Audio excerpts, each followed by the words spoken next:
Penny said, well, each of you choose one of the characters in the story. And that's what we were supposed to preach on.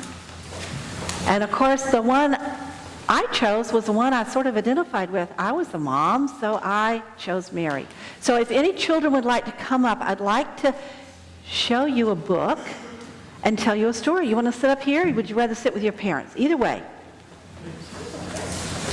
You can bring her up, because people have to see her outfit.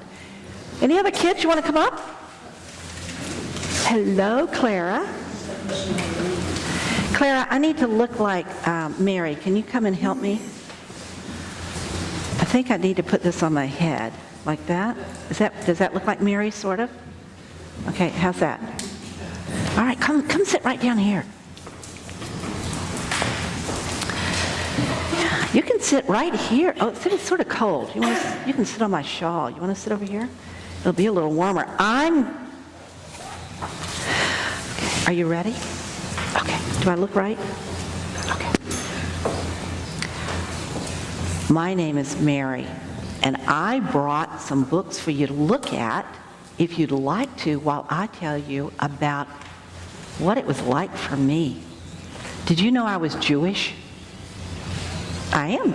I'm not only Jewish, but so was Jesus and everybody I knew. And Jewish women were promised to men in marriage, sort of like property. And it was like a transaction.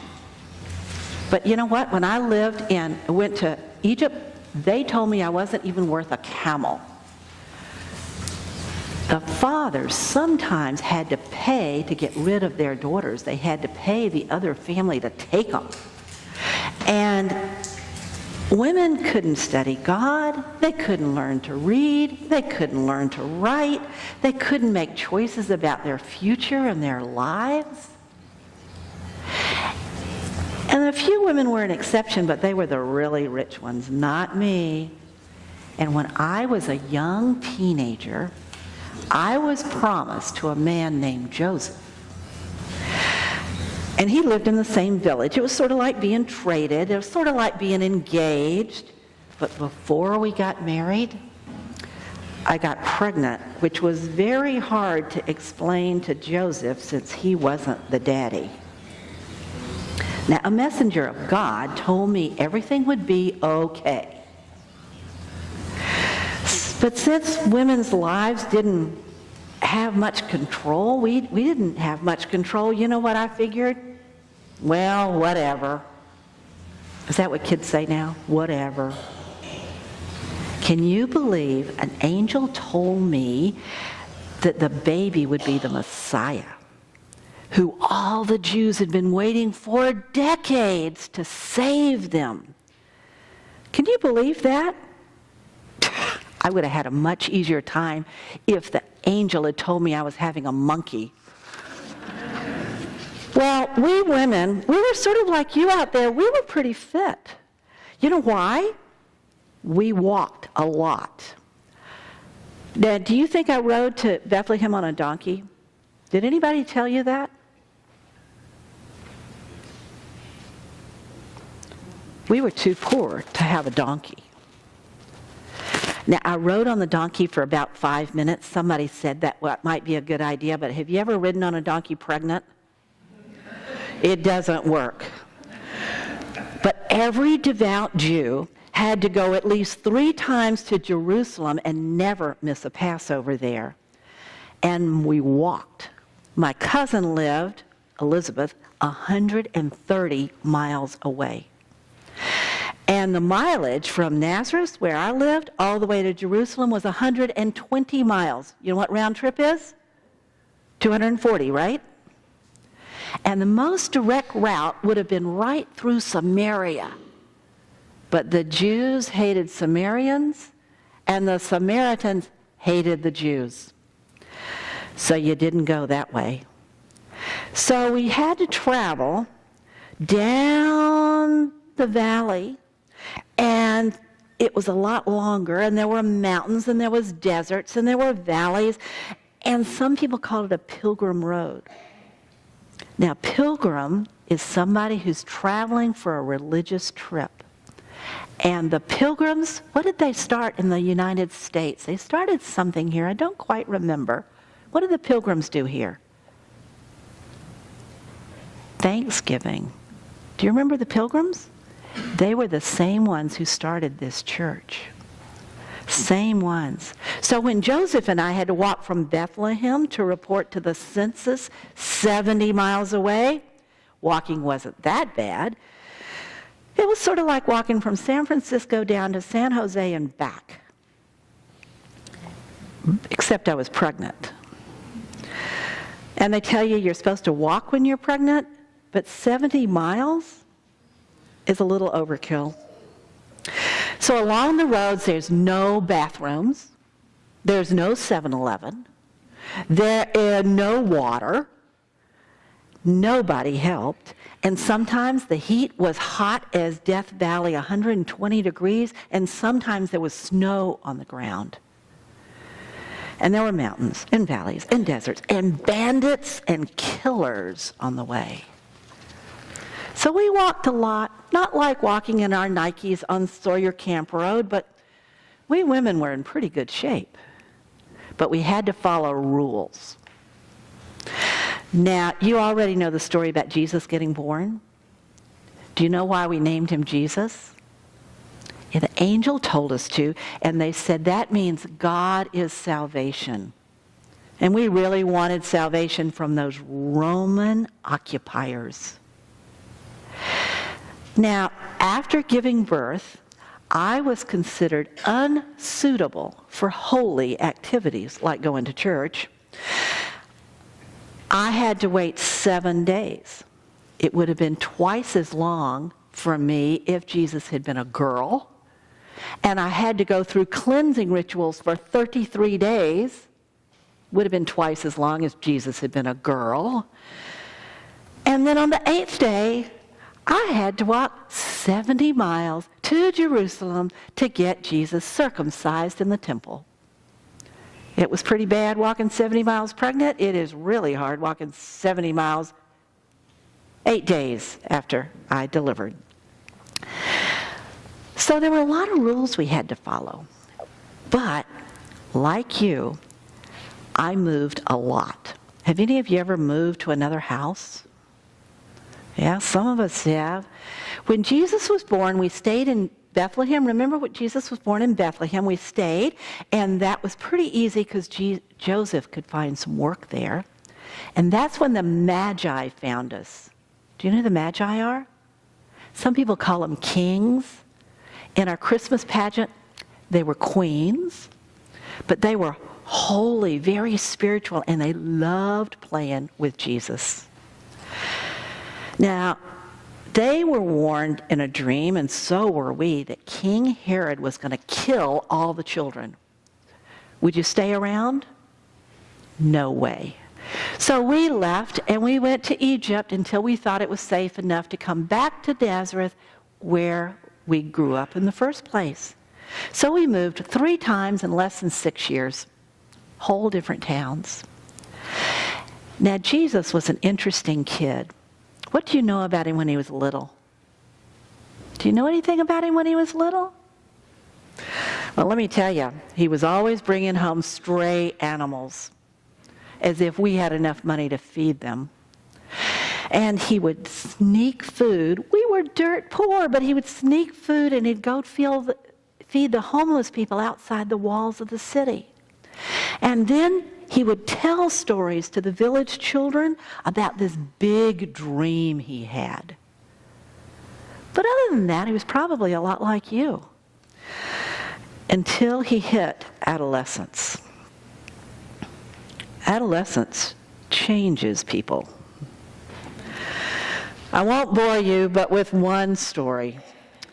Because we parents could talk about those teen years for hours. But when Jesus was 12 years old, we had to go to Jerusalem for the Passover, and the crowds along Pilgrim Road were as awful as usual. You have traffic jams here? Think of a traffic jam of people. And so your village all traveled together. And sometimes the kids would wander off and play with other kids or pick flowers along the road. And sooner or later, your child would show up for lunch, and you'd keep walking. 120 miles. So after Passover, we traveled an entire day on the way home, and guess what we realized? Jesus wasn't with us. We left him.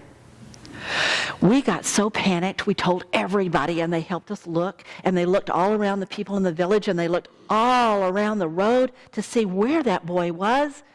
We walked all the way back to Jerusalem, so 2 days later, we found him. You know where he was? He was in the temple. He was in the temple. And he was listening to the teachers, and he was asking them questions. And all those people were so amazed at what he said and how smart his questions are, because you kids have good questions. We were amazed too. But typical mom, I said, "Son, why have you treated us like this? Your father and I have been anxiously searching for you." Would your mom say the same thing? "Where have you been?" And you know what his answer was? You won't believe it. "Why were you searching for me? Didn't you know I'd be in my Father's house?" Father's house? Do you think he was being a smart aleck with us? Well, afterwards, he was so obedient and kind, we never brought that up again. And he seemed to grow in wisdom and in stature and in favor with God and other people. So I thought the worst was over. Till he got baptized by his brother, John, his cousin John, and it all changed. His ministry began. And no one knew what to make of him. My little boy, except he was pretty tall by then. He performed miracles and he healed people. He even raised some guy out of the dead tomb. And he talked about really deep stuff with stories so people could understand him. It was like he was possessed. We started getting really worried. So one time, Jesus was talking to these people, and his brothers and I stood outside from the area, and we wanted to speak to him. So someone told him, "Your brothers and mother standing outside, they'd like to talk to you." Do you know what that boy said?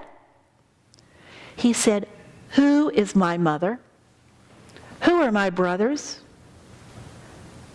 Pointing to the disciples, he said, "Here are my mother and my brothers. Whoever does the will of my Father in heaven is my brother, sister, or mother." Well, for Pete's sakes, those people didn't walk all the way to Bethlehem and birth him. I did. It was a little embarrassing. We had traveled so far to see him, to warn him he was starting to get in real trouble with the authorities. All parents want to do is protect their children from danger, but he was on this mission. Well, I had other children. I had sons and daughters, but the oldest son, are you the oldest son? Your job would be to protect your family, take care of them, and if your dad died, you'd have to raise the money to take care of your family. But we were poor. He couldn't even hold a job. We needed his help. He lived off donations of all these other people. He was the one I was supposed to rely on when Joseph died. He was wandering around the countryside talking to people. I wasn't very proud of him back then because I had no idea what all that wandering around and all that talking would do. I had no idea it would make a difference to anybody. But over time, I got used to loving him, but holding him sort of loosely as he followed his vision. And he was right. Our true brothers and sisters are not our blood blood relatives, but those on the spiritual journey with us. Brothers and sisters in Christ. Now, I was there at Jesus' birth, and I was there at his horrible, horrible death. And with my very deep love of him came deep heartbreak. I guess that's what being a mom is about. Caressing and supporting and letting go and launching. Never in my wildest dreams would I have known there'd be books written about him. That I would have a child that was like Jesus. He didn't save us from the Romans like we thought he would, but he did teach us a way to save us from our own demons. Now, maybe you too imagined what your child would turn out like the day your child was born. What a difference he would make in your heart. And if you didn't have a child, did you have a dream that you thought might happen and it turned out differently than you expected? Are you now open to a new reality? Are you open to hope? Are you open to joy? Are you open to peace? Are you open to love with all its pain and all its glory? You guys were sweet to listen to me reminisce. Thank you. And have a blessed Christmas. You can sit with your parents again. Thank you.